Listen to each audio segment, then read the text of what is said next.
பிஸ்மில்லாஹிர்ரஹ்மானிர்ரஹீம். அல்ஹம்துலில்லாஹ் வஸ்ஸலாத்து வஸ்ஸலாம் அலா ரசூலில்லாஹ் வ அலா ஆலி ஹிஸ்பில்லாஹ் அம்மா பஅத். அன்புக்குரிய சகோதரர்களே, பெரியார்களே, நாங்கள் ரமலானை வரவேற்போம் என்ற அந்த நிகழ்ச்சியினூடாக மகரிபிலிருந்து இதுவரைக்கும் பல விடயங்களை அறிந்து கொண்டோம். நிச்சயமாக இப்படியான ஒன்று கூடல், இப்படியான மார்க்க சபைகளில் நாங்கள் அமர்தல் அல்லாஹ்வுக்கு மிகவும் விருப்பத்துக்குரியதும், அல்லாஹுடைய தூதர் ஸல்லல்லாஹு அலைஹி வஸல்லம் அவர்களால் சிறப்பித்து கூறப்பட்ட ஒரு ஒன்று கூடல். சகோதரர்களே, அல்லாஹுடைய தூதர் ஸல்லல்லாஹு அலைஹி வஸல்லம் அவர்கள் ஒரு ஹதீஸிலே சொல்லுகின்ற பொழுது, எந்த ஒரு கூட்டம் அல்லாஹுடைய மாளிகையிலே உட்கார்ந்திருந்து அல்லாஹ் அவனுடைய ரசூல் பற்றிய செய்திகளை அறிந்து கொள்ள முயற்சிக்கிறார்களோ அவர்களுக்கு 4 சிறப்பு உள்ளதாக அல்லாஹுடைய தூதர் ஸல்லல்லாஹு அலைஹி வஸல்லம் அவர்கள் கூறுகிறார். அதிலே முதலாவது சிறப்பு கஷ்யத்துஹுமுர் ரஹ்மா, அல்லாஹுடைய கருணை இந்த மனிதர்களை சூழ்ந்து கொள்கிறது. வ நஸலத் அலைஹிமுஸ் சகீனா, இரண்டாவது சிறப்பு அல்லாஹுடைய அமைதி அவர்கள் மீது இறங்குகிறது. மூன்றாவது சிறப்பு வஹஃபத்ஹுமுல் மலாயிகா, அவர்களை அல்லாஹுடைய வானவர்கள் மலாயிகாமார்கள் சூழ்ந்து கொள்கிறார்கள். நான்காவது சிறப்பு வதக்கரஹுமுல்லாஹு ஃபீமன் இந்தா, அல்லாஹ் இப்படி மார்க்கத்தை அறிந்து கொள்வதற்காக வேண்டி யாரெல்லாம் ஒன்று கூடியிருக்கிறார்களோ அவர்களை பற்றி சிறப்பித்துக் கூறுகிறானாம். யாரிடத்தில்? மலாயிகாமார்களிடத்தில் அல்லாஹ் சிறப்பித்துக் கூறுகிறானாம். எப்படி?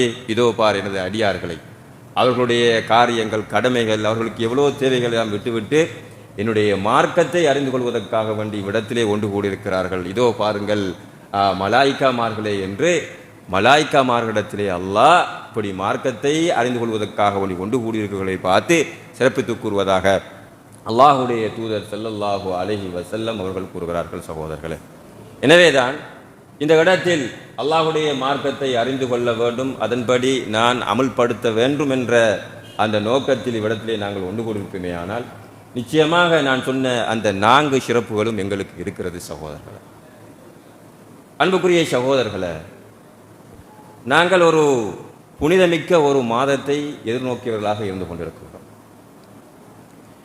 அதுதான் ரமலான் என்ற மாதம். இந்த ரமலான் மாதம் மிக சிறப்புமிக்க, மிக கண்ணியமிக்க ஒரு மாதம். சகோதரர்களே, எந்த அளவுக்கு கண்ணியமிக்க, சிறப்புமிக்க மாதம் என்று சொன்னால், அல்லாஹுவே இந்த மாதம் வருவதையொற்றி இந்த மாதத்தை அல்லாஹ் கண்ணியப்படுத்துகிறானா, வரவேற்கிறானா, சிறப்புப்படுத்துகிறானா. எவ்வாறு தெரியுமா? அல்லாஹ் இவ்வளோ காலம் மூடப்பட்டிருக்கக்கூடிய சொர்க்கத்தை அல்லாஹ் திறந்து விடுகிறான்.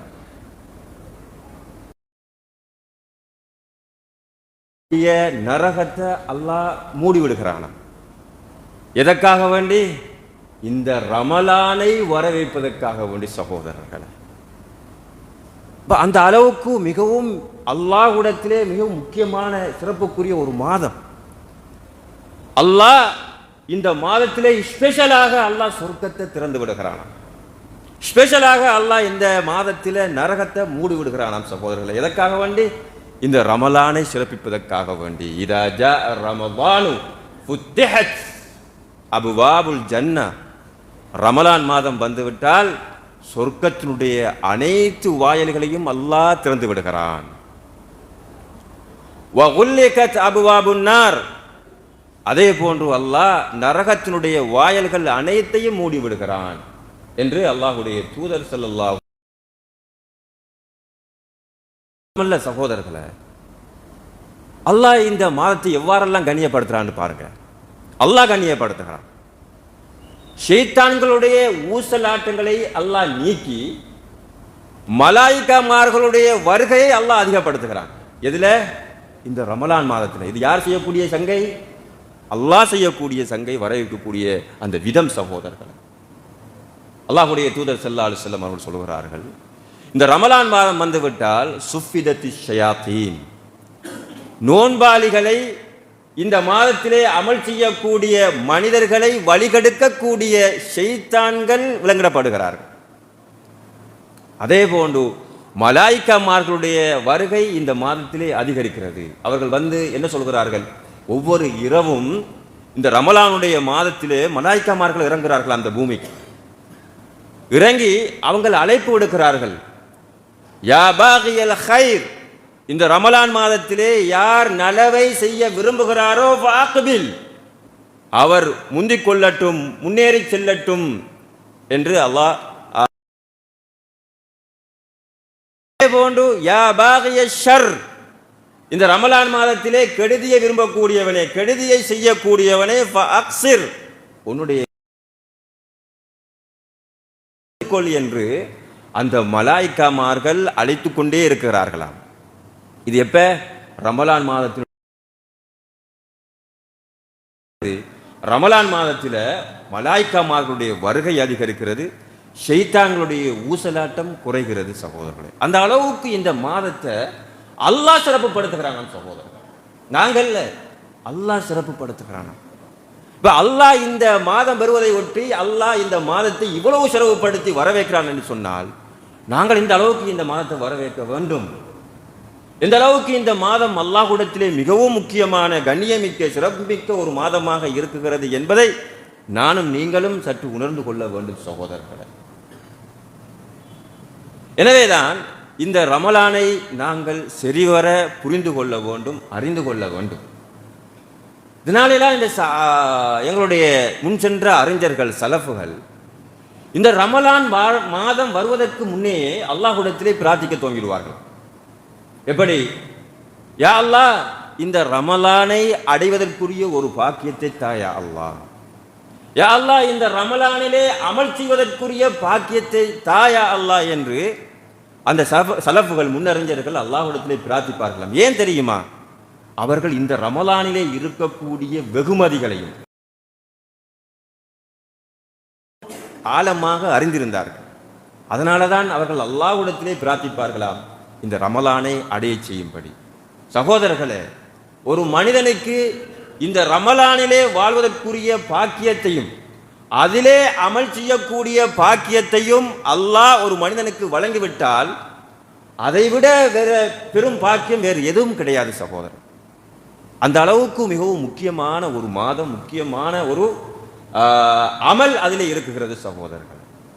எனவேதான் சகோதரர்களே, இந்த ரமலானை அடைய செய்வதற்கும், இந்த ரமலானிலே நாங்கள் நோன்பு நோற்பதற்கும் அதிலே அமல் செய்வதற்குரிய ஆரோக்கியத்தையும் வேண்டி அல்லாஹ்விடத்திலே நாங்கள் பிரார்த்திக்க வேண்டும் சகோதரர்களே.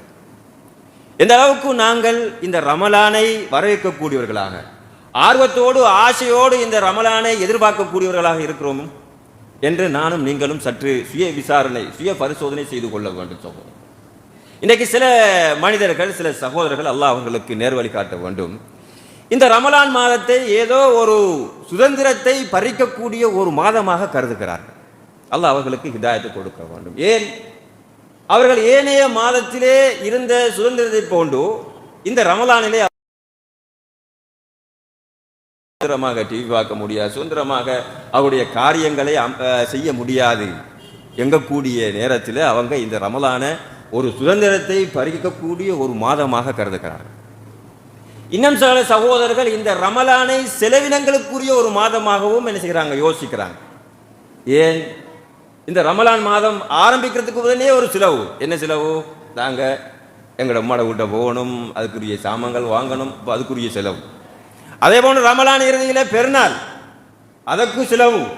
அப்போ இந்த செலவெல்லாம் எப்படி நான் அடைத்துக் கொள்வது, இதற்கு எவ்வாறு நான் இந்த செலவினங்களை சரி பண்ணி கொள்வது எங்கக்கூடிய அதற்கு திட்டம் தீட்டிக் கொண்டிருக்கிறார்கள். அதனால அவங்க என்ன செய்யறாங்க, இந்த ரமலானுடைய மாதத்தை ஒரு செலவினத்துக்குரிய ஒரு மாதமாக கருதுகிறாங்க. அல்லாஹ் சொல்லுகிறான், இந்த ரமலான் மாதத்தை எவ்வாறு? அல்லாஹ்வுடைய தூதர் ஸல்லல்லாஹு அலைஹி வஸல்லம் அவர்கள் இந்த ரமலான் மாதத்தை சொல்கின்ற பொழுது, சஹாபாக்களுக்கு இந்த ரமலான் மாதத்தை அடையாளப்படுத்துகின்ற பொழுது, கத் ஜாஅக்கும் ரமலானு, உங்களிடத்திலே ரமலான் மாதம் வந்துவிட்டது. அந்த ரமலான் மாதம் எப்படிப்பட்டது தெரியுமா? ஷஹுருன் முபாரக்குன், அல்லாஹுடைய பரக்கத்துகள் இறங்கக்கூடிய, முழுக்க முழுக்க அல்லாஹ்வுடைய பரக்கத்துகள் இறங்கக்கூடிய ஒரு மாதம் என்று அல்லாஹ் அடையாளப்படுத்துகின்ற பொழுது நாங்கள் அதனை ஒரு சிலவினங்களுக்குரிய ஒரு மாதமாக கருதுவது ஒரு நியாயமில்லாத ஒரு விடயம் சகோதரர்களே. அதே போன்றுதான் இந்த ரமலான் மாதம் இருக்கிறது சகோதரர்களே. ஸ்பெஷலாக அல்லாஹ் அவனுடைய கருணையின் வாயல்களை இந்த ரமலான் மாதத்தில் திறந்து விடுகிறான். இதா ஜாஅ ரமலானு ஃபுத்திஹத் அப்வாபுர் ரஹ்ம. இந்த ரமலான் மாதம் வந்துவிட்டால் அல்லாஹ் தன்னுடைய கருணையின் வாயல்களை திறந்து விடுகிறான் என்று அல்லாஹ்வுடைய தூதர் ஸல்லல்லாஹு அலைஹி வஸல்லம் அவர்கள் கூறுகிறார்கள். எனவேதான் சகோதரர்களை இந்த ரமலானை சரியான முறையில் நாங்கள் பயன்படுத்த வேண்டும். அதிலே அல்லாஹ்வுடைய ரஹ்மத்தையும் அல்லாஹ்வுடைய பரக்கத்தையும் பெறுவதற்கு நாங்கள் முயற்சிக்க வேண்டும். அல்லாஹ்விடத்திலே பிரார்த்திக்க. இதே போன்று சகோதரர்களே, இந்த ரமலான் மாதத்தினுடைய சிறப்பு நிறைய இருக்கிறது. நாங்கள் எங்களுடைய தலைப்பு என்னவென்று சொன்னால் நோன்பினுடைய சட்டதிட்டங்கள். எனவே முதலாவதாக நாங்கள் இந்த ரமலானுடைய சிறப்பை நாங்கள் அறிய வேண்டும் என்பதற்காக வேண்டி அறிமுகமாக இந்த ரமலான் மாதத்திலே இந்த ரமலான் மாதத்தை எவ்வாறு நாங்கள் அடைந்து கொள்வது. எங்களுக்கு தெரியும், நாங்கள் இந்த ரமலான் மாதத்திலே நாங்கள் நுழைவது, இந்த ரமலான் மாதத்தை அடைந்து கொள்வது 3 விதமாக இருக்கிறது. 3 விதமான முறையிலே இந்த ரமலான் மாதத்தை அடைவோம். ஒன்று, நாங்கள் இந்த பிறையை பார்த்து நாங்கள் ரமலான் மாதத்துக்குள்ளே நுழைவோம். சூமு லிருயத்திஹி வ அஃப்திரு லிருயத்திஹி. நீங்கள் பிறையை கண்டு நீங்கள் என்ன செய்யுங்க, நோன்பு நோருங்கள். பிறையை பார்த்து நீங்கள் நோன்பை விடுங்கள். அப்போ ரமலான் மாதத்திலே நாங்கள் நுழைவோம். எப்போதும் நாங்கள் பிறையை எங்களுடைய கண்களால் கண்டால் நாங்கள் ரமலான் மாதத்தை அடைந்து விட்டோம் என்று நாங்கள் உறுதி கொள்வோம். அவ்வாறு நாங்கள் பிறையை காணாவிட்டால் அந்த பிறையை கண்டவர்கள் சாட்சி சொல்வதன் மூலமாக நாங்கள் ரமலான் மாதத்தை நாங்கள் என்ன செய்கிறோம், அடைந்து கொள்வோம். அதே போன்று நாங்கள் பிறையை காணவும் இல்லை, பிறர்கள் என்ன செய்யலை, நாங்கள் பிறையை கண்டதாக எங்களுக்கு சொல்லவும் இல்லை. இப்பொழுது நாங்கள் என்ன செய்வோம், நாங்கள் ஷாபான் மாதத்தை பூர்த்தி செய்வோம். ஷாபான் மாதத்தை 30ஆக பூர்த்தியாக்கிவிட்டு பிறகு நாங்கள் ரமலானுடைய மாதத்தை நாங்கள் ஆரம்பிப்போம். இந்த நேரத்தில் எங்களிடத்தில் ரமலான் மாதம் வந்து விட்டாலே ஒரு சர்ச்சை. என்ன சர்ச்சை? இன்டர்நேஷனல் பிறையா அல்லது நேஷனல் பிறையா? இதிலேயே எங்களுடைய சர்ச்சை. அது தீராது. எது வரைக்கும்? பெருநாள் வருகின்ற வரைக்கும் அந்த சர்ச்சை நின்று கொண்டே இருக்கும். அதுக்கு பிறகு அடுத்த வருஷம் தான் அந்த சர்ச்சை திரும்ப ஆரம்பிக்கும். சகோதரர்களை, இந்த விடயத்தில் நான் இந்த இடத்துல ஒரு விடயத்தை பதிவு செய்ய, சர்வதேச பிறை என்றால் எங்களுக்கு தெரியும் என்ன. அதாவது இந்த உலகத்திலே எந்தையாவது, எந்த மூலையிலாவது, எந்த நாட்டிலாவது ஒரு பிறை தென்பட்டால், இப்போ ஸ்ரீலங்காவில் இருக்கக்கூடிய நான் அந்த பிறையை எடுத்து அமல் செய்து நான் அதை நோன்பு நோக்க வேண்டுமா, அதை அமல் செய்ய வேண்டுமா, எடுக்க வேண்டுமா என்ற பிரச்சனை. அதே போன்று இல்லை, ஸ்ரீலங்காவில் காணக்கூடிய ஒவ்வொரு நாட்டில் காணக்கூடிய அந்த பிறையை அந்தந்த நாட்டுக்குரியவர்கள் பின்பற்ற வேண்டுமா அல்லது வேண்டாமா எங்கக்கூடிய ஒரு பிரச்சனை. இதுதான் சர்வதேச பிரச்சனை, நேஷனல் பிறை பிரச்சனை. இது ரமலான் வந்தால் எங்களிடத்திலே வருவது சகஜம். நாங்கள் அதிகமாக இதை அடிக்கடி கேள்விப்படுவோம். இது சம்பந்தமாக நிறைய பேர் எங்களிடத்தில் கேள்வியும் கேட்பாங்க. சகோதரர்களே, இந்த பிறை விவகாரம் என்பது ஒரு அகீதா பிரச்சனை கிடையாது. அகீதாவோடு ஈமான் கொள்ளக்கூடிய விடயங்களோடு அந்த பிறையிலே நாங்கள் பிழை விட்டால் அது எங்களுடைய ஈமானை பாதிக்கும் என்று சொல்லக்கூடிய ஒரு பிரச்சனை கிடையாது. முதலாவது. இரண்டாவது, ஒரு விதத்தான ஒரு பிரச்சனையும் கிடையாது. மார்க்கத்திலே எந்த பிறையை எடுத்தாலும், இன்டர்நேஷனல் பிறையை எடுத்தாலும் சரி, சர்வதேச பிறையை எடுத்தாலும் சரி, அது ஒரு விதத்தான ஒரு காரியம் என்று சொல்லுவக்கூடிய ஒரு பிரச்சனையும் கிடையாது. இந்த பிறை விவகாரம் இரண்டு கருத்தையும் விளங்குவதற்கு முடியுமான ஒரு விவகாரம், ஒரு பிரச்சனை. அதாவது இரண்டு கருத்துகளுக்கும் இந்த பிறை பிரச்சனை. இப்போ உதாரணமாக சர்வதேச பிறையை சொல்லக்கூடியவர்களும் அதே போன்று தேசிய பிறையை சொல்லக்கூடியவர்களும் வைக்கக்கூடிய ஆதாரம் உண்டு. சூமு லிருயத்திஹி வ அஃப்திரு லிருயத்திஹி. நீங்கள் பிறையை கண்டால் நோன்பு நோடுங்கள், பிறையை கண்டால் நோன்பை விடுங்கள் என்று சொல்லக்கூடிய இந்த ஒரே ஒரு ஆதாரம் தான் பிரதானமான ஆதாரம். இதனை ரெண்டு விதமாக நாங்கள் புரிந்து கொள்ளலாம். ஒன்று, பிறை எங்கே கண்டாலும் அதனை நாங்கள் எல்லோரும் என்ன செய்யணும், எடுக்க வேண்டும். உதாரணமாக அமெரிக்காவில் பிறை கண்டால் ஸ்ரீலங்காவில் இருக்கக்கூடிய நானும் என்ன செய்யணும், எடுத்து அமல் செய்யணும். பிறை தென்பட்டு விட்டது, எனவே நான் அந்த பிறையை எடுத்து அமல் செய்ய வேண்டும் என்று சொல்லக்கூடியவர்கள் இருக்கிறார். இந்த ஆதாரத்தை தான் என்ன செய்றாங்க சொல்றாங்க. அதே போன்று ஸ்ரீலங்காவில் இருக்கக்கூடிய ஒவ்வொரு நாட்டுக்காராக்களும் ஒவ்வொரு பிறையைத்தான் என்ன செய்யணும், அவங்க எடுத்து அவங்கள நாட்டிலே காணக்கூடிய அந்த பிறையைத்தான் எடுத்து அவங்க என்ன செய்யணும், அமல் செய்யணும், நோன்பு நோட்கணும், நோன்பை விடணும். அதுக்கு என்ன ஆதாரம்? இதே ஆதாரம் தான். நீங்கள் பிறையை கண்டால் நோன்பு நோருங்க, பிறையை கண்டால் நோன்பை விடுங்க. எப்படி அவங்க விளங்குறாங்கன்னு சொன்னால், இது அந்தந்த பகுதியில் உள்ளவர்களுக்கு சொல்லப்பட்ட ஒரு விடயம்.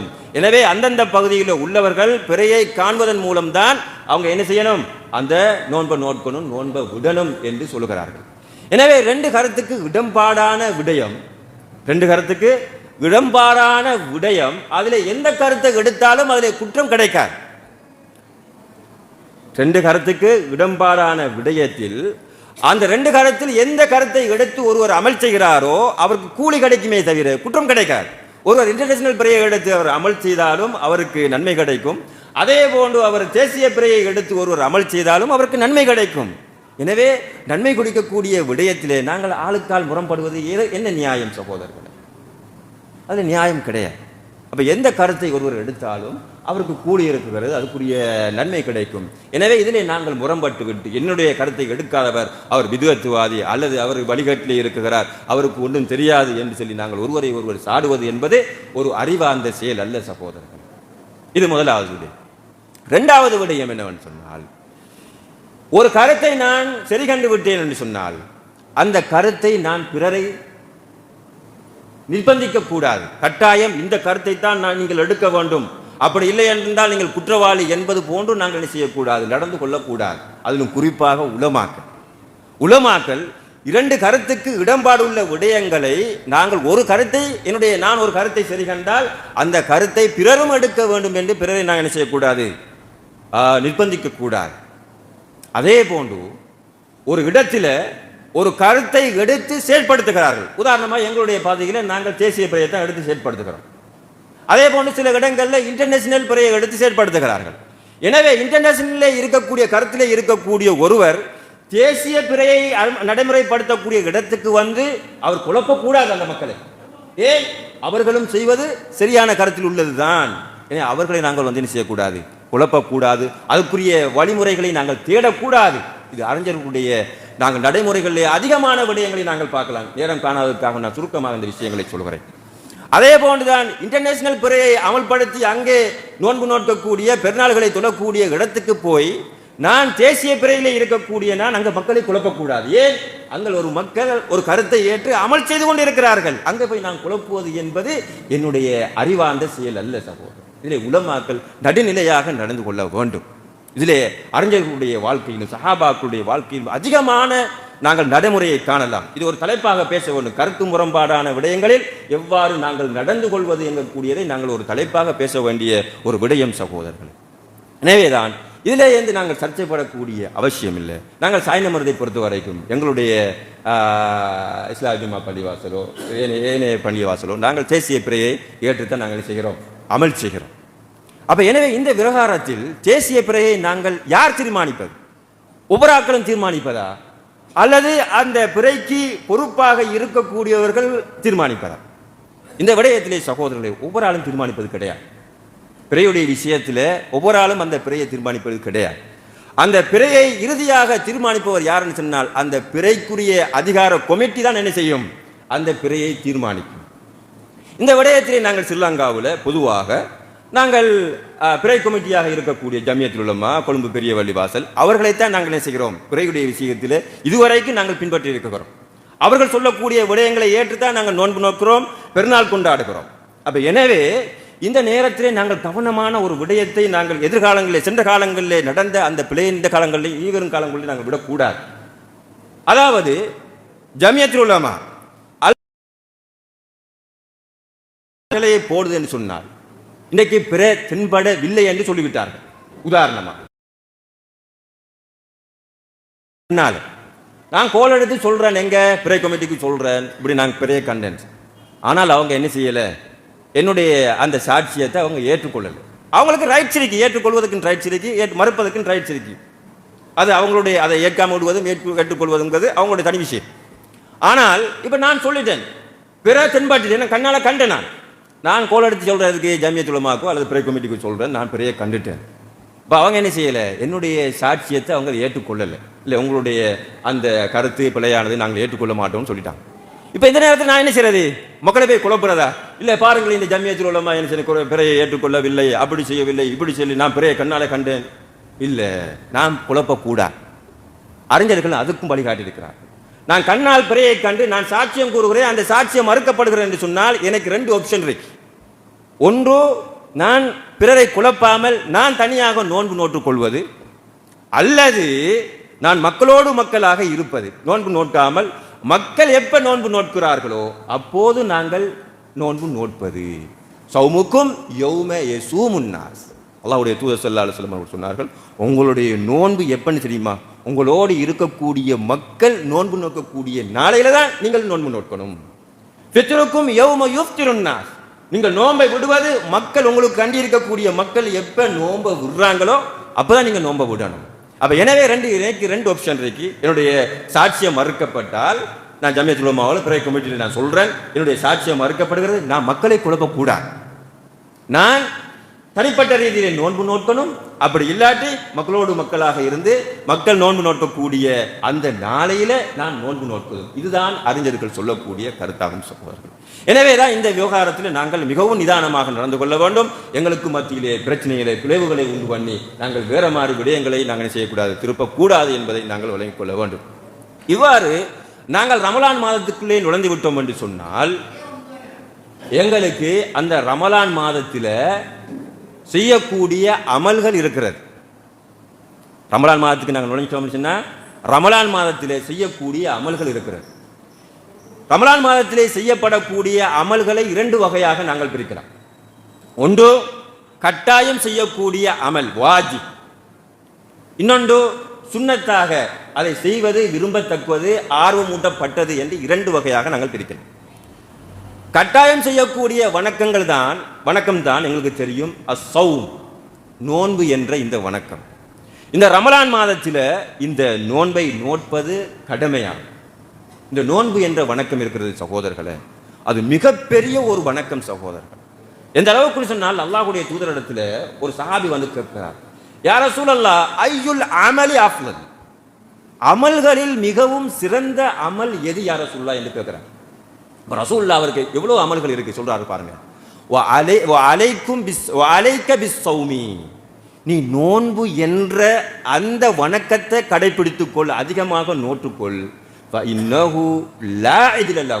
அதற்கு நிகராக எந்த வணக்கமும் கிடையாது என்று அல்லாஹ்வுடைய தூதர் ஸல்லல்லாஹு அலைஹி வஸல்லம் அவர்கள் கூறுகிறார்கள்.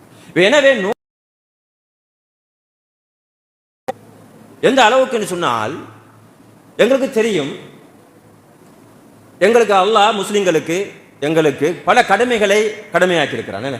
தொழுகை என்ற கடமை, ஜக்காத் என்ற கடமை, ஹஜ் என்ற கடமை, இப்படி பல கடமைகள் இருக்குகிறது.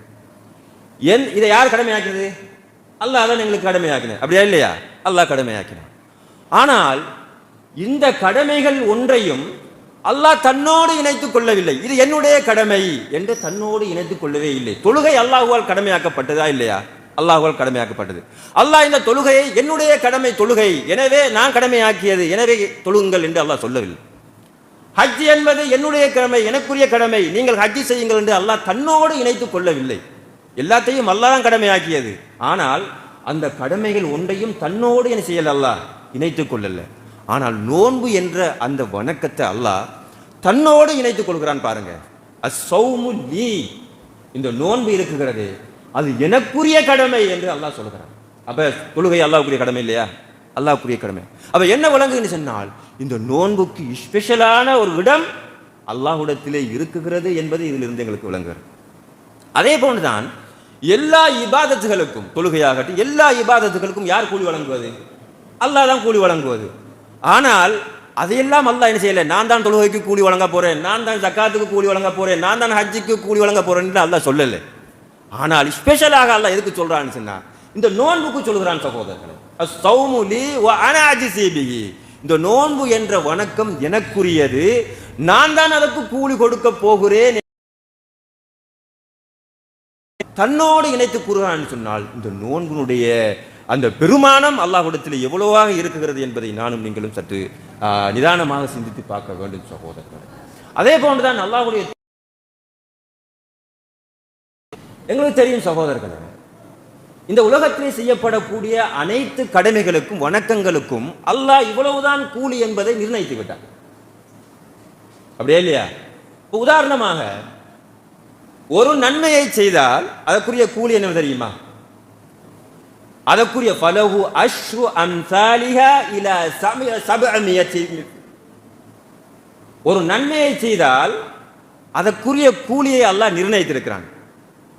எந்த அளவுக்கு என்று சொன்னால் 10 70 மடங்கு வரைக்கும் உள்ள கூலி. எதை? ஒரு நன்மையை செய்தால் அதுக்குரிய கூலியை எல்லாம் நிர்ணயிச்சுக்கிறான். அந்த கூலி எது வரைக்கும் தெரியுமா? முதலாவது ஸ்டார்ட் ஆகும் 10, எது வரைக்கும் நீண்டு செல்லும்?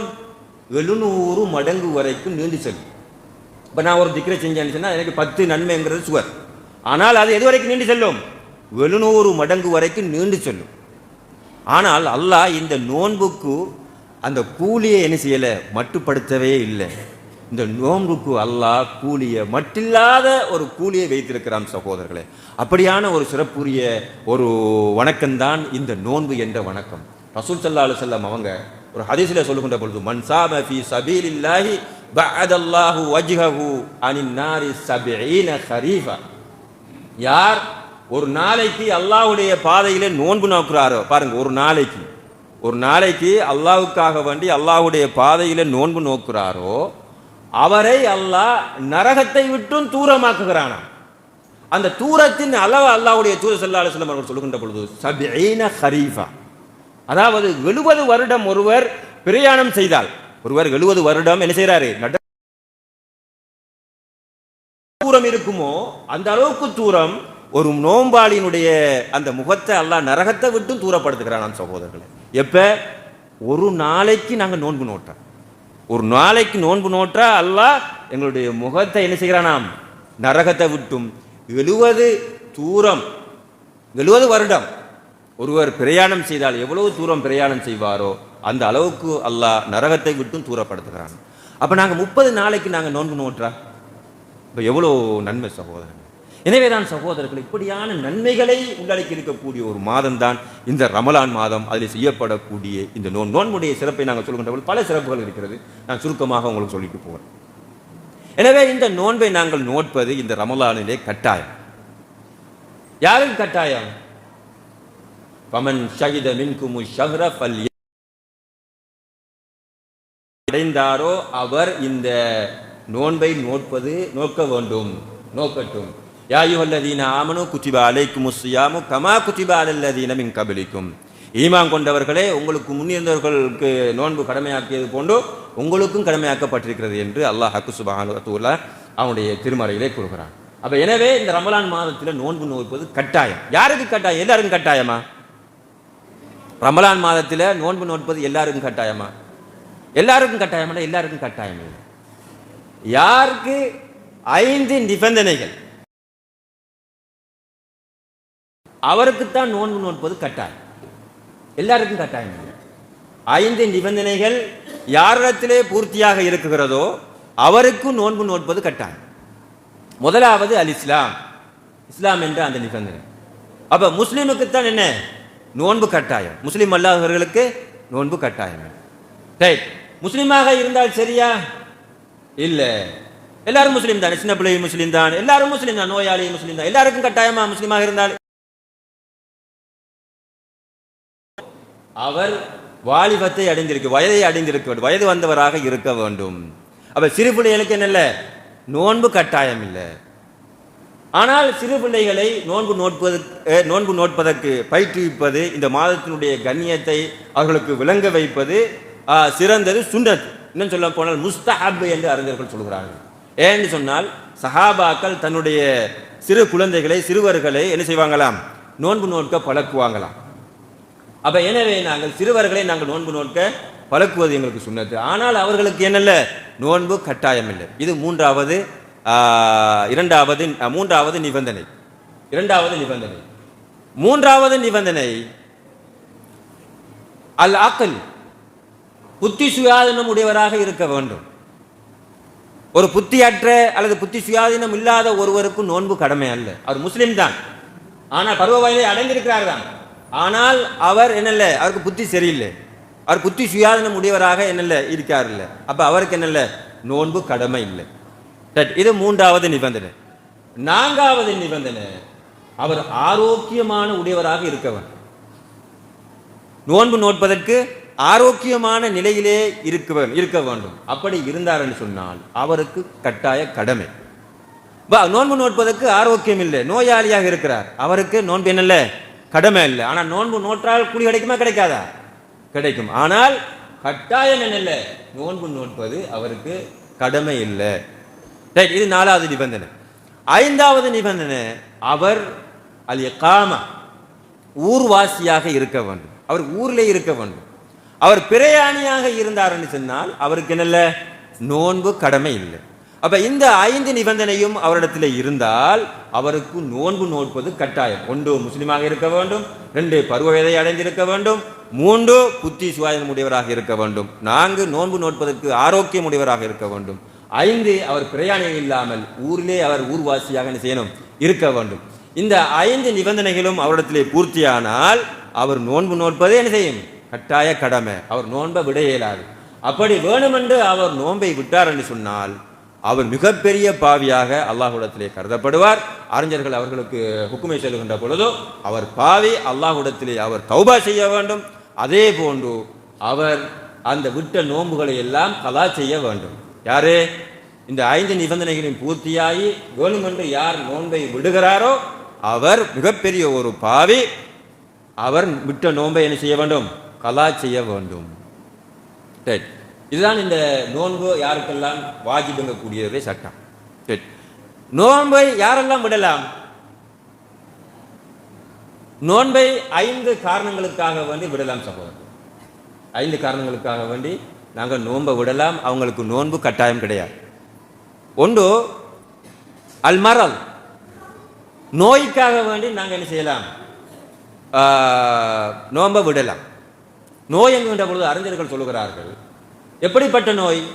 நோய் என்பது எப்படிப்பட்ட நோயாக இருக்க வேண்டும் என்று சொன்னால், நோன்பு நோற்றால் அந்த அந்த நோய் குணமடைவது தாமதமாகும், அல்லது அந்த நோய் என்ன செய்யாது, குணமடையாது எங்கக்கூடிய நிலையில் இருக்கக்கூடிய ஒரு நோயாக இருந்தால் அவர் நோன்பை விடுவது அவருக்கு ஆகுமானதாகும். எப்படியான நோய்? நோன்பை நோற்றால் தன்னுடைய நோய் அதிகரிக்கும் அல்லது தன்னுடைய நோய் குணமடைவது தாமதிக்கும் என்ற நிலையிலே அப்படியான ஒரு நோயாக இருந்தால் அவருக்கு நோன்பை விடுவது அனுமதிக்கப்பட்டுள்ளது.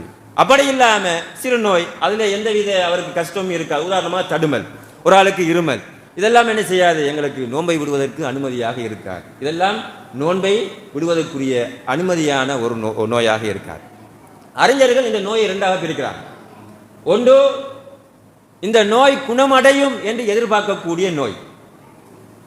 இன்னொன்று இந்த நோய் அறவே என்ன செய்யாது, குணமடையாது என்று எதிர்பார்க்கக்கூடிய நோய். இப்போ உதாரணமாக வந்துட்டு சரியான காய்ச்சல். இந்த காய்ச்சல் எங்களுக்கு தொடர்ந்து இருக்குமா? இல்லை, ஆகக்கூடியது ஒரு 3 நாள் அல்லது ஒரு கிழமை. இப்படியான நோயாக இருந்தால் அவர் நோன்பை விடலாம். ஆனால் பிறகு என்ன செய்யணும்? அந்த நோய் குணமடைந்ததுக்கு பிறகு மற்ற நோன்புகளை நோட்க வேண்டும். பிறகு ரமலான் முடிந்ததுக்கு பிறகு அந்த நோன்பை அவர் கலா செய்ய வேண்டும். அந்த நோன்பை கலா செய்ய வேண்டும். எப்படியான நோய்? நோய் இன்னைக்கு வரக்கூடிய இந்த நோய் எதிர்காலத்தில் குறிப்பிட்ட நாளைக்கு இருக்கும், அது என்ன செஞ்சிடும், எனக்கு குணமடைந்து விடும் என்று எதிர்பார்க்கக்கூடிய ஒரு நோயாக இருந்தால் அவருக்கு நோய்வாய்ப்பட்ட அந்த நாட்களில் அவர் அந்த நோன்பை விடலாம். பிறகு அந்த விட்ட நோன்பை அவர் என்ன செய்யணும்? ரமலானுக்கு பிறகு கலா செய்ய வேண்டும். இது நோய் குணமடையும் என்று எதிர்பார்க்கக்கூடிய நோயாக இருந்தார். இரண்டாவது வகையான நோய், அறவே இந்த நோய் என்ன செய்யாது, குணமடையாது என்று எதிர்பார்க்கக்கூடிய நோய். இப்போ உதாரணமாக சீனிவர்த்தக்காராக இவங்களுடைய நோய் தொடர்ந்து கொண்டே இருக்கும். இப்போ டாக்டர் சொல்றாரு வந்துட்டு, நீங்க நோன்பு நோற்றால் அந்த நோன்பு உங்களுடைய உயிருக்கு அல்லது உங்களுடைய நோயை இன்னும் என்ன செய்யும், அதிகப்படுத்தும் என்று சொல்லுகிறார். அப்ப எனவே இவங்க என்ன செய்யலாம், நோன்பை விடலாம். ஆனா இவங்க கலா செய்ய வேண்டுமா? இவங்க கலா செய்ய வேண்டிய அவசியம் கிடையாது. யாரு? அறவே தீராது என்ற அந்த நோயிலே இருக்கக்கூடியவர்கள் அவர்கள் நோன்ப விடலாம். ஆனால் பிறகு என்ன செய்யத்தவல கலா செய்ய வேண்டிய அவசியம் கிடையாது. ஆனால் அறிஞர்கள் சொல்லுகிறார்கள், கட்டாயம் ஒவ்வொரு நாளைக்கும் அவர் என்ன செய்ய வேண்டும்? ஃபிதியா கொடுக்க வேண்டும். ஃபிதியா கொடுக்க வேண்டும். ஒவ்வொரு நாளைக்கும் ஒரு மிஸ்கீனுக்கு சாப்பாடு கொடுக்க வேண்டும். யாராக்கள் இது? தீராத நோயில் உள்ளவர்கள், தீராத நோயில உள்ளவர்கள், அந்த நோய் அறவே குணமடையாது என்று எதிர்பார்க்கக்கூடிய அந்த நிலையிலே இருக்கக்கூடியவர்கள். இவங்க நோன்ப விடலாம். நோன்ப கலா செய்ய வேண்டிய அவசியம் கிடையாது. ஆனால் விட்ட ஒவ்வொரு நோன்புக்கும் என்ன செய்யணும்? ஃபிதியா கொடுக்க வேண்டும். ஒவ்வொரு நாளைக்கும் ஒவ்வொரு மிஸ்கினுக்கு சாப்பாடு கொடுக்க வேண்டும். அந்த சாப்பாடுடைய அளவு உணவு கொடுக்க வேண்டும். அந்த அளவை செல்கின்ற பொழுது 2.25 கிலோ, 2.25 கிலோவை அவன் செய்யணும், அந்த ஃபிதியாவாக கொடுக்க வேண்டும். இது நோயாளிக்கு இருக்கக்கூடிய சட்டம். அதே போன்று நோன்ப விடுறதுக்கு அனுமதி அளிக்கப்பட்ட இரண்டாவதுவர் யாருன்னு சொன்னால் முதுமையிலே இருக்கக்கூடியவர். இப்போ முதுமையை அடைந்து விட்டார், அவரால் நோன்பு நோட்க அறவே முடியாது. நோன்பு நோட்பது என்பது மிக கஷ்டமாக கடினமாக இருக்கிறது. இவரும் நோன்பை விடலாம், இவரும் நோன்பை விடலாம். இவருக்கு நோன்பை விடுவதற்கு அனுமதி உள்ளது. ஆனால் இவரும் என்ன செய்ய தேவையில்ல, கலா செய்ய வேண்டிய அவசியம் கிடையாது. கலா செய்ய வேண்டிய ரமலான் மாதம் முடிஞ்சதுக்கு பிறகு அவர் அந்த நோன்பை கலா செய்ய வேண்டிய அவசியம் அவருக்கு கிடையாது. ஆனால் அறிஞர்கள் சொல்லுகிறார்கள், அவர் என்ன செய்ய வேண்டும்?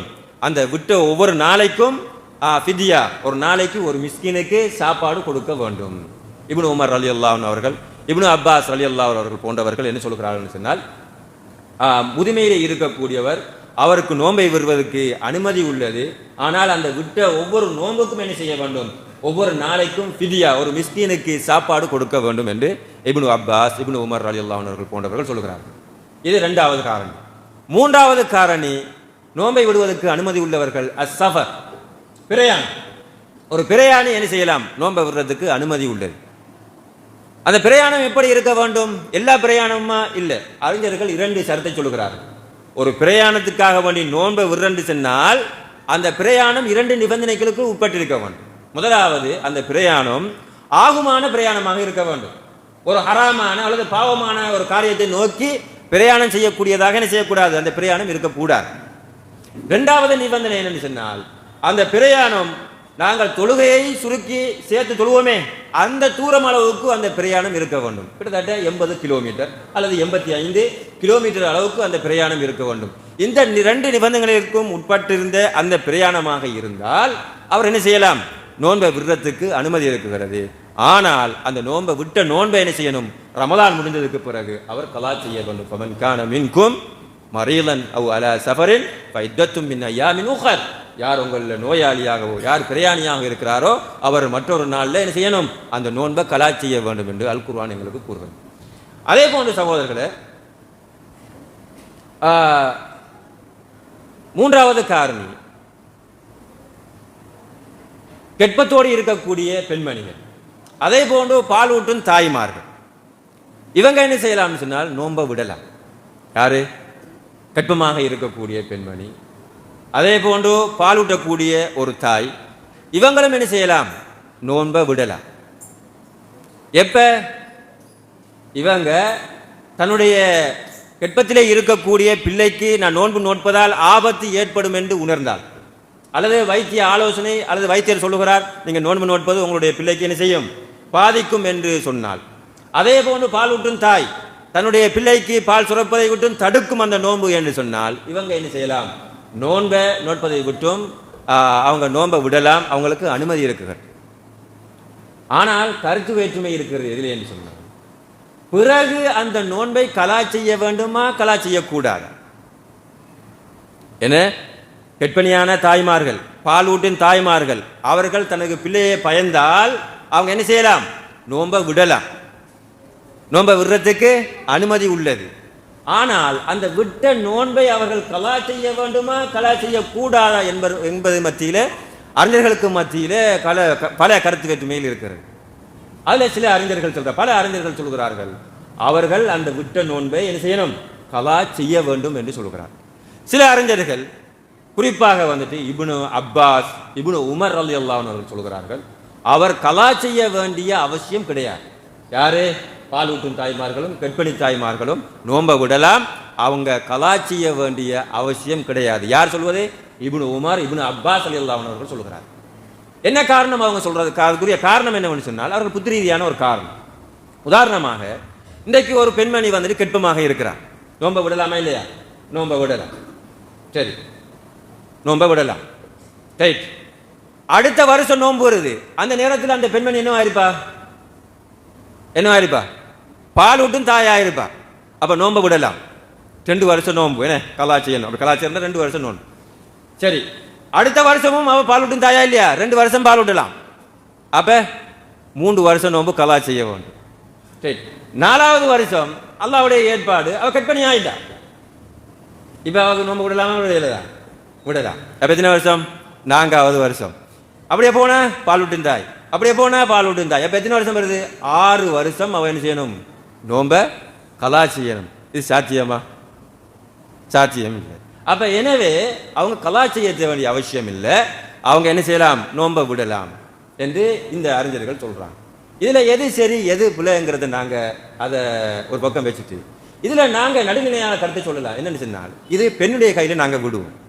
ஒரு பெண் தனக்கு முடியுமானால் அவர் கலா செய்யலாம். அவள் முடியாமல் போனால் கஷ்டம் என்று இருந்தால் அவர் கலா செய்யாம விடலாம் என்பதுதான் ஒரு நடுநிலையான கருத்து சகோதரர்கள். எனவே அவ பாலூட்டும் தாய்மார்கள் அதே போன்று கர்ப்பிணி தாய்மார்களும் என்ன செய்யலாம்? அவங்க நோன்பை விடலாம். கலா செய்வது அல்லது அதை கலா செய்யாமல் விடுவது என்பது அந்த பெண்ணை பொறுத்தே என்ன செய்யும் அமையும் என்பதை நாங்கள் விளங்கிக் கொள்ள வேண்டும். அடுத்தது, இவ்வாறு நாங்கள் இந்த காரணிகளுக்காக வேண்டி நோன்பை நாங்கள் என்ன செய்யலாம்? விடலாம் என்பத சட்டத்தை நாங்கள் பார்த்தோம். அடுத்தது நாங்கள் இந்த நோன்பை முறிக்கக்கூடிய காரியங்கள், அது எங்களுக்கு தெரியும். வந்துட்டு நாங்கள் நோன்பை நோட்டிருந்தால் நாங்கள் சாப்பிடுவது ஹராம், குடிப்பது இதுவரைக்கும் சுபஹ் இருந்து மகரிபு வரைக்கும் நாங்கள் சாப்பிடுவது குடிப்பது ஹராம். எனவே ஒருவர் வேணுமென்று சாப்பிட்டால் குடித்தால் அவருடைய நோன்பை செஞ்சுட்டு முறிஞ்சிச்சு. மறதியாக ஒருவர் சாப்பிடுகிறார் என்று சொன்னால், மறதியாக ஒருவர் குடித்தால் அந்த நோன்பை என்ன செய்யாது? முறியாது. அவர் என்ன செய்யலாம்? நோன்பை தொடரலாம். இது முதலாவது காரணி, நோன்பை முடிக்கக்கூடிய காரணி. 2வது காரணி அல் ஜிமா. பகல் பொழுதுல நோன்பை பிடிச்சிட்டு மனைவியோடு அவர் குடும்ப வாழ்க்கையில ஈடுபடுகிறார். இந்த அல் ஜிமா குடும்ப வாழ்க்கையில ஈடுபடுவதும் என்ன செய்யும்? நோன்பை முறிச்சு விடும். இது ஒரு குற்றமான காரியமாக என்ன செய்யும்? அல்லாஹ்விடத்தில் கருதப்படும். பகல் பொழுதிலே நோன்பை நோட்டுக்கொண்டு குடும்ப வாழ்க்கையில என்ன செய்யக்கூடாது? ஈடுபடக்கூடாது. அப்படி இன்கேஸ் அவர் ஈடுபட்டால் என்ன செய்வது? முதலாவது அவர் தௌபா செய்ய வேண்டும், அல்லாஹ்விடத்தில் இஸ்திக்ஃபார் செய்ய வேண்டும். 2வது அதற்குரிய குற்றப்பரிகாரத்தை அவர் கொடுக்க வேண்டும். குற்றப்பரிகாரம் அவருக்கு 3ல் 1 தெரிவு செஞ்சா சரி. முதலாவது அவருக்கு ஒரு அடிமையை உரிமையிட வேண்டும். இது முதலாவது தெரிவு. 2வது 2 மாதம் அவர் தொடர்ச்சியாக நோன்பு நோக்க வேண்டும். 3வது 60 ஏழைகளுக்கு அவர் உணவு கொடுக்க வேண்டும். யாருக்கு? நோன்பு நோற்றுக்கொண்டு பகல் பொழுதிலே ரமலானுடைய காலங்களில் அவர் குடும்ப வாழ்க்கையிலே ஈடுபட்டார் என்று சொன்னால் அவர் அல்லாஹ்விடத்திலே தௌபா செய்ய வேண்டும். அவர் அதே போன்று அவர் கஃபாரா கொடுக்க வேண்டும். கஃபாரா கொடுப்பது எது? இந்த 3 விடயங்களில் ஏதாவது ஒன்றை தெரிவு செய்ய வேண்டும். ஒன்று அடிமையை உரிமை விட வேண்டும். 2வது 2 மாதம் தொடர்ச்சியாக நோன்பு நோக்க வேண்டும். 3வது 60 மிஸ்கீன்களுக்கு உணவளிக்க வேண்டும். இதில் இந்த 3ல் எதை அவர் தேர்ந்தெடுத்தாலும் அந்த கஃபாராவை நிறைவேற்றியவராக ஆகுவார். அப்ப எனவே நாங்கள் ஜிமா குடும்ப வாழ்க்கையிலே ஈடுபடுவதும் என்பதும் எங்களுடைய நோன்பை முறித்துவிடும். அதே போன்று ஒருவர் தானாக அல்லது ஒருவர் தூங்குகிறார், தூங்கிய நேரத்திலே அவருக்கு இந்திரியம் வெளியாகிவிட்டது. இது நோன்பை முறிக்குமான்னு சொன்னால் முறிக்கார். அவர் தானாக வெளியேற்றினால் நோன்பு முறியும். அதுக்கு அல்லாஹ்விடத்தில் அவர் என்ன செய்யணும்? பாவ மன்னிப்பு கேட்க வேண்டும். அதற்காக வேண்டிய அந்த நோன்பை என்ன செய்யணும்? அவர் கலா செய்ய வேண்டும். ஆனால் தானாக இந்திரியம் வெளியாகின்ற பொழுது என்ன செய்யாது? நோன்பை அது முறிக்காது என்பதை நாங்கள் விளங்கிக் கொள்ள வேண்டும். அதே போன்றுதான் சகோதரர்களை, நோன்பை முறிக்கக்கூடிய அடுத்த காரியங்களில் ஒன்றுதான் வேணும் என்று சத்தி எடுக்க. வேணும் என்று என்ன செய்யறார்? கையை ஓட்டி ஒருவர் என்ன செய்யறார்? சத்தி எடுக்கிறார். எனவே வேணுமென்று சத்தி எடுத்தாலும் என்ன செய்யும்? நோன்பை முறிக்கும். வேணுமென்றால் அது தானாக சத்தி வந்தது சின்ன என்ன செய்யாது? நோன்பை முறிக்காது. ஆனால் வேணுமென்று ஒருவர் சத்தி எடுத்தால் என்ன செய்யும்? நோன்பை அது முறிக்கும் என்பதை நாங்கள் விளங்கிக்கொள்ளும். இதுதான் நோன்பை முறிக்கக்கூடிய காரியம். அதே போன்று நாங்கள் ஆதாபு சௌம், நோன்புடைய ஒழுங்குகள், எவ்வாறு நாங்கள் நோன்பை நோட்பது எங்களுக்கு தெரியும். நாங்கள் நோன்புடைய நேரம் எங்களுக்கு தெரியும். சஹருடைய நேரம், அந்த சஹருடைய நேரத்தில் இருந்து தான் எங்களுடைய நோன்பு என்ன செய்து ஆரம்பிக்கிறது. சரி, நாங்கள் நோன்பு நோக்கக்கூடிய நாங்கள் நியத் செய்யக்கூடிய அந்த ஒன்றை நாங்கள் செய்யணும், வைக்க வேண்டும். இப்போ ரமலான் மாதம் ஒரு மாத காலம் நாங்கள் நோன்பு நோட்பதால் நாங்கள் ஆரம்பத்திலே முதல் நோன்பிலேயே நாங்கள் நியத்தி வைத்து விட்டோம் என்று சொன்னால், நான் இந்த ரமலான் மாதம் 30 நோன்பையும் அல்லது 29 நோன்பையும் இந்த ரமலான் மாதம் பூராக நான் என்ன செய்ய போகிறேன், நோன்பு நோக்கப் போகிறேன் என்கக்கூடிய நியத்து ஒரு இடத்திலே இருக்குமே ஆனால் அவர் புதிதாக ஒவ்வொரு நாளும் என்ன செய்ய தேவையில்லை, நியத்தை சொல்ல வேண்டிய அவசியம் இல்லை. ஆனால் அப்படி சொல்வது சுன்னத், அவருக்கு விரும்பத்தக்கது, ஆனால் அவசியம் கிடையாது. ஒவ்வொரு நாளும் இந்த நியத்தை எண்ணிக்கொள்ள வேண்டும் என்கக்கூடியது அவசியம் கிடையாது. ஆனால் ஒவ்வொரு நாளும் அந்த நியத்தை எண்ணுவது புதுப்பித்துக் கொள்வது என்ன அவருக்கு சுன்னத். இப்போ உதாரணமாக ஒருவர் ரமலானுடைய ஆரம்பத்தில் நியத்தை வச்சுட்டார், 30 நாள் நான் நோன்பு நோக்க போகிறேன், ரமலான் முழுக்க நோன்பு நோக்க போகிறேன் என்று. 2வது நாள் சாப்பிட்டார், சகர் செஞ்சுட்டார், ஆனால் நியத்து வரல அவருக்கு. அப்போ அவர் என்ன நோன்பு கூடாதா? இல்லை. ஏன்? அவருடைய நியத்து ஆரம்பத்திலே என்ன செஞ்சுட்டு வந்துட்டு சகர் குழம்புற எதற்காக வேண்டும், நோன்பு நோக்கத்தான். எனவே நியத்து வராவிட்டாலும் அவருக்கு என்ன நோன்பாகத்தான் அது என்ன செய்யப்படும், கணக்கெடுக்கப்படும். சரி, இந்த பிரச்சனை ஒன்றைக்கு என்னன்னு சொன்னால், இந்த நியத்தை வாயால் சொல்லணுமா சொல்லக்கூடாது, இதே நோன்பு வந்தாலும் பிரச்சனை, மிகப்பெரிய ஒரு பிரச்சனையாக உருவெடுக்கக்கூடிய ஒன்று. இன்றைக்கு எங்களுக்கு வளமையில் நியத்தை சொல்லிக் கொடுப்பாங்க வாயால். இவங்க சொல்லக்கூடிய வாதங்கள் என்னன்னு சொன்னால், இந்த நியத்தை வாயால் சொல்லக்கூடியவர்கள் சொல்லக்கூடிய வாதம் எங்களுக்கு தெரியும். நியத்து என்பது முதலாவது என்ன, நாங்கள் மனசால எண்ணுவது. நாங்கள் சகருக்கு நாங்கள் எழும்புறோம் என்று சொன்னால் எதற்காக வேண்டி எழும்புறோம், அந்த நேரத்தில் நோன்பு நோட்பதற்காக தான் எழும்புறோம். அப்போ என்னுடைய ஓட்டோமேட்டிக்காகவே என்ன செஞ்சுட்டு அந்த நியத்து வந்துட்டு, அந்த நியத்தை வாயால் சொல்லணுமா சொல்லக்கூடாதா? அறிஞர்கள், அதிகமான அறிஞர்கள் வந்துட்டு அந்த நியத்தை சொல்லக்கூடாது, நியத்து என்பது மனதால் எண்ணுதல் தான், அதனை வாயால் சொல்லக்கூடாது என்று சொல்கிறார். இன்னும் சொல்ல அறிஞர்கள் இந்த நியத்தை வாயால் சொல்வது பித்அத், அது ஒரு வழிகேடு, அல்லாஹ்வுடைய தூதர் ஸல்லல்லாஹு அலைஹி வஸல்லம் அவங்க சொல்லித்தராதது, வழிகாட்டப்படாதது என்று சொல்கிறார்கள். இந்த விஷயத்தில் நாங்கள் நடுநிலையாக நடந்து கொள்ள வேண்டும். இந்த நியத்தை வாயால சொல்லக்கூடியவர்கள் சொல்லக்கூடிய ஆதாரம் என்னன்னு சொன்னால், நாங்கள் ஒரு புதுசாக என்ன செய்யலை, நாங்கள் சொல்லலை, எங்களுடைய மனதில் இருக்கக்கூடிய ஒன்றை எங்களுடைய வாயால நாங்கள் என்ன செய்கிறோம், வெளிப்படுத்துகிறோம், அவ்வளவுதான். அப்ப இது கூடாதா என்று அவங்க கேட்கிறாங்க. எனவே இந்த விஷயத்தில் நாங்கள் கூடுதலாக சர்ச்சைப்பட வேண்டிய அவசியம் எங்களுக்கு கிடையாது. ஒருவர் நியத்து என்பது மனதிலே ஏற்படக்கூடியது தான் நியத், அதனை வாயால மொழியாமல் இருப்பது தான் சிறந்த கருத்து. ஆனால் அது விதிகத்து என்று சொல்லக்கூடிய அளவுக்கு நாங்கள் போவது என்பது அது கொஞ்சம் பெரிய ஒரு காரியமாக இருக்குதுங்கிறத நாங்கள் விளங்கிக் கொள்ள வேண்டும். எனவே நாங்கள் வாயால மொழியாமல் எங்களுடைய நியத்தை மனதால எண்ணுவதுதான் ஒரு சிறந்த ஒரு காரியம். அடுத்தது ஷஹர் நேரம். இப்ப எங்களுக்கு தெரியும் வந்து ஷஹர் நேரத்துக்கு அந்த டைம் இருக்குதா என்று பார்த்து போனால், அல்லாஹ்வுடைய தூதர் ஸல்லல்லாஹு அலைஹி வஸல்லம் அவர்களுடைய நோன்பை பற்றி சஹாபாக்கள் சொல்கின்ற பொழுது நாங்கள் ரசூலுல்லாஹி அலைஹி வஸல்லம் அவர்களோடு இரவு வணக்கத்திலே நாங்கள் ஈடுபடுவோம். எங்களுக்கும் அந்த சஹர் செய்வதற்கும் சுபவுடைய தொழுகைக்கும் 50 ஆயத்துகள் நாங்கள் ஓதினால் எவ்வளவு நேரம் எடுக்குமோ அந்த நேரம் தான் நாங்கள் சஹர் செய்வதற்கு எடுக்கக்கூடிய நேரம் என்று சஹாபாக்கள் அல்லாஹ்வுடைய தூதர் ஸல்லல்லாஹு அலைஹி வஸல்லம் அவர்கள் நடந்து கொண்ட அந்த நடைமுறையை சொல்கிறார்கள். அப்ப எனவே சஹரை பிற்படுத்துவதுதான் சிறந்தது, சஹரை நாங்க பிற்படுத்துவதுதான் சிறந்தது. அதாவது சுபகுக்கு ஒரு அரை மணி நேரத்துக்கு முதல் அல்லது கால் மணி நேரத்துக்கு முதல் நாங்க பிற்படுத்தி அந்த சஹர் செய்வதுதான் சிறந்த ஒரு வழிகாட்டல். எனவே நாங்கள் சஹரை பிற்படுத்துவதுதான் சிறந்தது. அல்லாஹ்வுடைய தூதர் ஹதீஸிலே சொல்கின்ற பொழுது சஹரை பிற்படுத்துவதையும் இஃப்தாரை முற்படுத்துவதையும் ஒரு மக்கள் செய்கின்ற பொழுது அவர்கள் நலவிலே இருந்து கொண்டிருக்கிறார்கள் என்று அல்லாஹ்வுடைய தூதர் ஸல்லல்லாஹு அலைஹி வஸல்லம் அவர்கள் சொல்லுகிறார்கள். அப்ப எனவே சஹரை பிற்படுத்துவதுதான் என்ன சிறந்தது.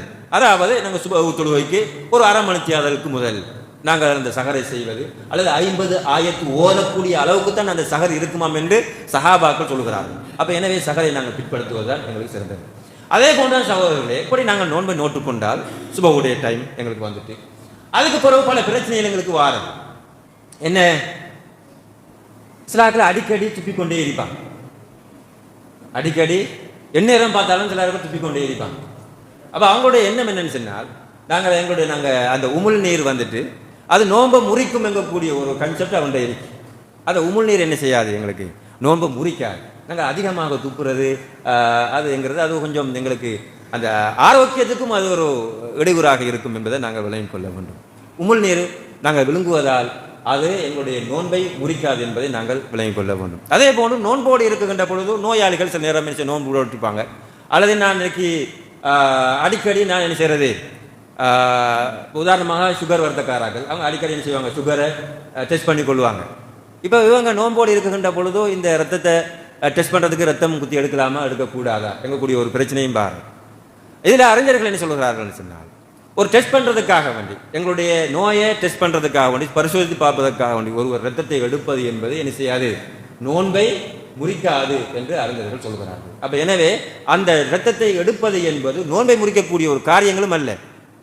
எனவே அந்த ரத்தம் குத்தி எடுப்பது டெஸ்ட், அதாவது பரிசோதனைக்காக வேண்டி நாங்கள் ரத்தத்தை எடுத்துக்கொள்வது என்பது நோன்பை முறிக்கக்கூடிய காரியம் அல்ல.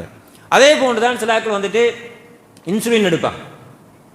இப்போ நான் நினைக்கிறேன் அது சுகர்காராக்கள் அடிக்கடி அந்த இன்சுலினை பயன்படுத்துவாங்க. இப்போ நோன்பு பிடிச்சிருப்பாங்க, இந்த இன்சுலினை அவங்க பயன்படுத்தலாமா என்று சொன்னால் பயன்படுத்தலாம். நோய்க்காக வேண்டி, நோயை குணப்படுத்துறதுக்காக வேண்டி அந்த இன்சுலினை பயன்படுத்தலாம். அது என்ன செய்யாது, அவங்களுடைய நோன்பை அது முறிக்கக்கூடிய காரியமாகவும் இருக்காது என்பதை நாங்கள் என்ன செய்யணும், விளங்கிக் கொள்ள வேண்டும்.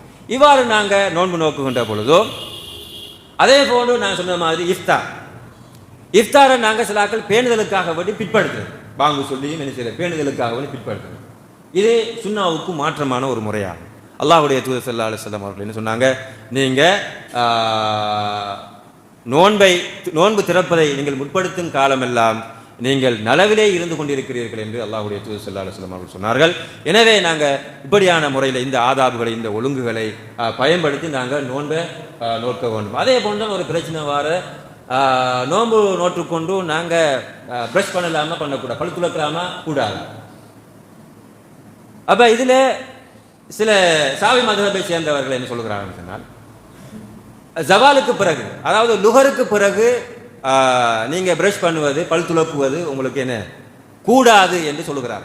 கூடாது என்று மக்ரூ, வெறுக்கப்பட்டது என்று சொல்லுகிறார். ஏன் அவர்கள் சொல்கிறார் என்று சொன்னால், அதாவது அல்லாஹ்வுடைய தூதர் என்ன சொன்னார்கள், ஒரு நோம்பாளியினுடைய வாயிலிருந்து வரக்கூடிய அந்த வாடை கஸ்தூரியை விட மிகவும் நறுமணமானது அல்லாஹ்விடத்தில் சொன்னார்களா இல்லையா? ஒரு நோம்பாளினுடைய அந்த உடலிலிருந்து, அந்த குடலிலிருந்து வரக்கூடிய அந்த வாடை எப்போ வர ஆரம்பிக்குன்னு சொன்னால், அந்த 12 மணி லுஹருடைய ஜவால், அந்த லுஹருடைய டைமுக்கு தான் என்ன செய்யும், பசியும் காரணமாக என்ன செய்யும், வர ஆரம்பிக்கும். அப்ப நீங்க பிரஷ் பண்ணி போக்காட்டீங்கன்னு சொன்னால் என்ன செஞ்சிடும், அந்த வாடை என்ன செஞ்சிடும், போய்விடும். எனவே 12 மணிக்கு பிறகு அல்லது ஜவாலுக்கு பிறகு நீங்க என்ன செய்யக்கூடாது, பிரஷ் பண்ணக்கூடாது, அது மக்ரூஹ் என்று சாவி மதுஹபை சேர்ந்த சில அறிஞர்கள் சொல்லுகிறார்கள். ஆனால் நாங்கள் ஹதீஸ்களில் எடுத்து பார்த்தால் அல்லாஹ்வுடைய தூதர் ஸல்லல்லாஹு அலைஹி வஸல்லம் அவர்கள் நோன்பை பிடித்து கொண்டு நோம்பாளியாக இருக்கின்ற பொழுது அளவுக்கு அதிகமாக என்ன செய்வாங்களாம், அவர்கள் பல் துலக்குவார்களாம் என்று சஹாபாக்கள் சொல்கிறார்கள். நான் நினைக்கிறேன் ரபியா என்று சொல்லக்கூடிய ஒரு சஹாபி சொல்கிறார், ரசூலுல்லாஹி அலைஹி வஸல்லம் அவர்கள் நோன்பை பிடித்து கொண்டு அவர்கள் என்ன செய்வாங்க, தன்னுடைய பல்களை துலக்கிக் கொள்வார்கள், நான் அதிகமாக பல் துலக்குவதை நான் கண்டிருக்கிறேன் என்று ரபியா என்று சொல்லக்கூடிய சஹாபி சொல்கிறார். எனவே நோன்பை நோற்றுக்கொண்டு அவர் பல் துலக்குவது குற்றம் கிடையாது. அவர் அந்த ஜவாலுக்கும் பிறகு, அதாவது லுஹருக்கு பிறகு மகரிபு வரைக்கும் அவர் என்ன செய்யலாம், பல் துலக்குவது அவருக்கு குற்றம் கிடையாது என்பதையும் நாங்கள் விளங்கிக் கொள்ள வேண்டும். அதே போன்றுதான் நாங்கள் குளிப்பது, நோம்பாளியாக இருந்து கொண்டு குளிப்பது வந்துட்டு சில ஆட்கள் என்ன சொல்லுவாங்கன்னு சொன்னால், லுஹருக்கு பிறகு நாங்கள் குளிக்கக்கூடாது என்று சொல்லுவாங்க. ஆனால் அதுவும் என்ன, அதுவும் ஒரு தவறான ஒரு வாதம் தான். எனவே லுஹருக்கு பிறகு நாங்கள் என்ன செய்யலாம், வளமையாக குளிக்கலாம். ரசூலுல்லாஹி அலைஹி வஸல்லம் அவர்கள் தன்னுடைய சூட்டை தணித்துக் கொள்வதற்காக தலையிலே தண்ணீர்களை ஊற்றிக் கொள்வார்கள் என்று ஹதீஸ்களை நாங்கள் பார்க்கிறோம். எனவே இவ்வாறான முறைகளில் நாங்கள் நோன்பை நோக்குகின்ற பொழுதோ அல்லாஹ் எங்களுக்கு என்ன செய்வான், அந்த நோன்பின் மூலமாக எங்களுக்கு பல நன்மைகளை தருவதற்கு காத்திருக்கிறான். சகோதரர்களே, இந்த நோன்பினுடைய சிறப்பு பாருங்களேன், எந்த அளவுக்கு சிறப்புன்னு சொன்னார். இந்த சிறப்பை நாங்கள் அறிந்து கொண்டாலே நோன்பினுடைய சிறப்பு அல்லாஹ்விடத்திலே எந்த அளவுக்கு உச்சமானது என்பதை நாங்கள் விளங்கிக் கொள்ளலாம். எங்களுடைய வாயிலிருந்து வரக்கூடிய அந்த துர்வாடை, அது அல்லாஹ்வுடைய தூதர் எவ்வாறு வர்ணிக்கிறான் தெரியுமா, அத்யபு மினல் மிஸ்க், மிஸ்கை விட, அதாவது கஸ்தூரியை விட மிகவும் வாசமானது என்று அல்லாஹ்வுடைய தூதர் ஸல்லல்லாஹு அலைஹி வஸல்லம் அவர்கள் வர்ணிக்கிறார். மிஸ்க் என்றால் பாருங்க, எங்களுக்கு தெரியும் அல்லாஹ்வுடைய தூதர் மிகவும் விரும்பிய ஒரு வாசனை திரவியம். மிஸ்க் என்பது, கஸ்தூரி என்பது அல்லாஹ்வுடைய தூதர் ஸல்லல்லாஹு அலைஹி வஸல்லம் அவர்கள் மிகவும் விரும்பிய ஒரு வாசனை திரவியம். அதே போன்றுதான் கௌசர் என்ற அந்த தடாகத்திலே இருந்து மனிதர்கள் நாளை மறுமையிலே என்ன செய்வாங்க, தண்ணீர் குடிப்பாங்க. தண்ணீர் குடித்ததுக்கு பிறகு அவங்களுடைய வாயிலிருந்து வரக்கூடிய அந்த வாடை கஸ்தூரியை போன்று இருக்கும் என்று அல்லாஹ்வுடைய தூதர் ஸல்லல்லாஹு அலைஹி வஸல்லம் அவர்கள் சொல்கிறார்கள் சொன்னார். இவ்வளோ மிக உயர்ந்த ஒரு வாசனை திரவியம் தான் மிஸ்க். அதை அல்லாஹ்வுடைய தூதர் ஸல்லல்லாஹு அலைஹி வஸல்லம் அவர்கள் நோன்பாளினுடைய வாயிலிருந்து வரக்கூடிய வாசனை திரவியத்தை விட மிகவும் ஒரு சிறந்தது என்று அல்லாஹ்வுடைய தூதர் ஸல்லல்லாஹு அலைஹி வஸல்லம் அவர்கள் சொல்கிறார்கள் சொன்னால், இந்த நோன்பு அல்லாஹ்விடத்திலே எந்த அளவுக்கு மிகவும் பெருமதிமிக்க ஒரு வணக்கமாக இருக்கிறது என்பதை நானும் நீங்களும் உணர்ந்து கொள்ள வேண்டும் சகோதரர்களே. எனவேதான் பெறக்கூடிய அந்த ரமலான் மாதத்திலே சரியான முறையிலே நாங்கள் பயன்படுத்தி அதிலே அமல் செய்யக்கூடியவர்களாக நாங்கள் ஆக வேண்டும். அதிலே அமல் செய்வதற்கும் அதிலே ஆரோக்கியமாக அமல்களிலே ஈடுபடுவதற்கும் எல்லாம் அல்லாஹ் சுப்ஹானஹு வ தஆலா எனக்கும் உங்களுக்கும் தௌஃபீக் புரிய வேண்டும். வ ஆகிரு தஅவானா அனில் ஹம்துலில்லாஹி ரப்பில் ஆலமீன்.